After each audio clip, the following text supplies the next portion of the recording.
The next topic here, critical race theory. It's in schools. They can call it 100 different things. Well, we don't teach critical race theory. Well, you can call it whatever you want. But it is what it is. Teachers' unions and Democrats claim that it's not being taught, but at every turn we see curriculums and books being pushed in schools that say these are victims and these are villains, and that's the way it is. Senator Ted Cruz had a stack of books that are CRT basis taught in schools across this country. During Ketanji Brown Jackson's Supreme Court hearing, which, by the way, she was just confirmed moments ago, she claims she had no knowledge of any of it. So why is CRT being taught and then called by the left misinformation, fake news? Why? Well, I think one of the things where I always like to talk about CRT is I want a more broad example of it. And racism is being taught in school. And quite frankly, we're not teaching real history. We hear these words being used all the time, colonizer, all white people are colonizers. Well, of course, if we know anything about the history of the United States, the first state was colonized by the Spanish, which was Florida, St. Augustine, Florida, being the oldest city in America. And of course, the first slaves that were brought here by the Spanish government. But we try to whitewash history, rewrite it, that there's these evil white people like England or Northern European that came here, they invented slavery, and they oppressed all the people because, of course, there was nothing oppressive going on before white people ever showed up. So I think first and foremost, we're not teaching the real history of the United States. And then obviously, we're not going to teach a history that doesn't push a certain social agenda. And the social agenda is to villainize all white people.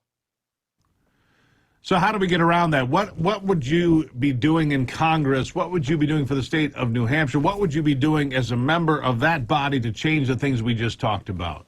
Well, first and foremost, we need to get rid of the Department of Education, and government funds from the federal government shouldn't be going to any school system that's teaching straight up racism or even false history.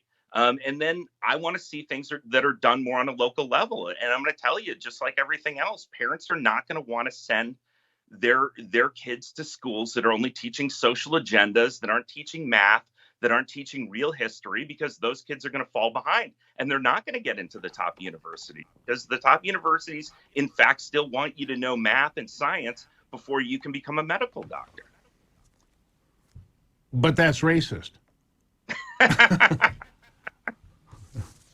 But that's how silly it is. I say that to make a point. And the point is, that's how silly the conversation becomes. If you don't follow the narrative, if you don't follow the directive, if you don't follow and regurgitate the talking points on cue, you're a racist, you're a misogynist, you're a knuckle dragger, you're a white supremacist, you're whatever. And that's the problem with the narrative today, right? So there's where we have a disconnect. They don't connect with the middle class, they being the progressives, the Democrats anymore. They don't know the middle class. They don't care to know the middle class. They become a bunch of elitists, and soon they're going to be a regional party because people like you and I are going to say, we've had enough of this. I'll give you the last word. So, like I was saying about CRT, when you look at the Harvard or the Yales or what have you, you can get into the undergraduate schools, being on a crazy social agenda you want. But at the end of the day, they're not going to pass you with a medical degree if you can't do math and you don't know the difference between a man. Well, you would hope not. You would hope not, but we'll see what happens. These are the same schools, by the way, that have law schools that say that, dogs and cats have the same right as people. So, all bets are off at some point. Anyhow, thank you for being here. I wish you the very best in your endeavors and your race. I'm sure we'll talk again. Thanks again for having me on. I really appreciate it. We appreciate you being here.